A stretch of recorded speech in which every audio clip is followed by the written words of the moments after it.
Return on capital employed, ROCE.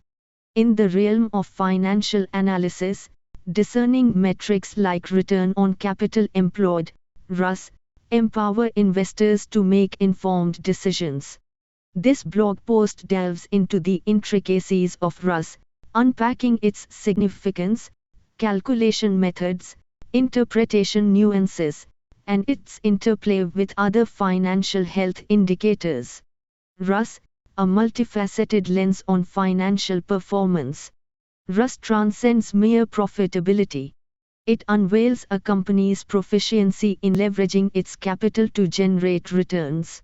A high ROCE signifies a company's adeptness at transforming investments into earnings.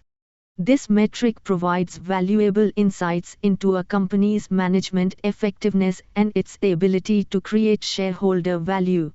Demystifying the ROCE formula. The calculation of ROCE is straightforward.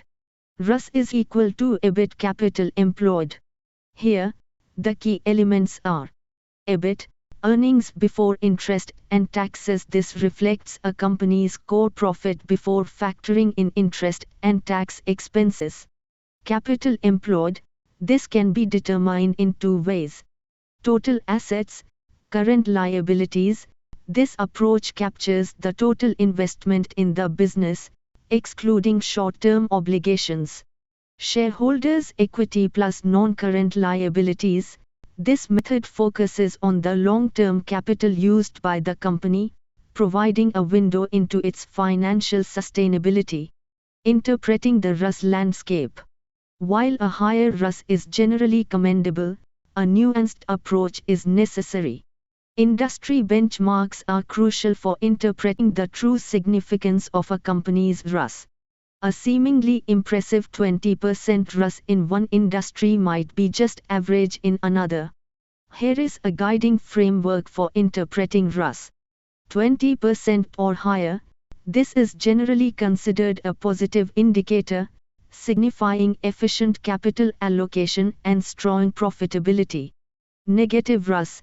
This suggests the company is struggling to generate sufficient profits to cover its capital investment. It could be a sign of operational inefficiencies or an unsustainable business model. Acknowledging the limitations of ROCE. While a valuable tool, ROCE has its limitations. It doesn't account for certain factors that can influence a company's ROCE. Company age. Younger companies, in their initial growth stages, might have lower ROCE due to higher upfront investments. As they mature and scale, their ROCE is expected to rise. Capital intensity. Industries with inherent requirements for substantial capital expenditure, e.g., utilities, heavy manufacturing, might naturally have lower ROCE. This doesn't necessarily imply inefficiency. It reflects the nature of their business operations. A holistic approach, combining ROCE with other metrics. For a well-rounded assessment, it's prudent to consider ROCE in conjunction with other financial ratios that paint a more comprehensive picture of a company's financial health. Here are some key metrics to consider alongside ROCE. Return on investment, ROI. This metric measures the profitability of a specific investment, offering insights into the effectiveness of capital allocation decisions. Profit margin. This ratio indicates how much profit a company generates from each dollar of revenue, providing a measure of its operational efficiency. The final word, leveraging ROCE for astute investment decisions.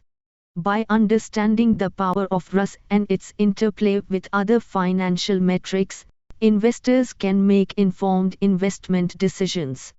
ROCE empowers you to identify companies that are not only profitable but also adept at utilizing capital effectively to generate sustainable returns. Remember, context is key. Consider industry benchmarks and a company's growth stage when interpreting ROCE.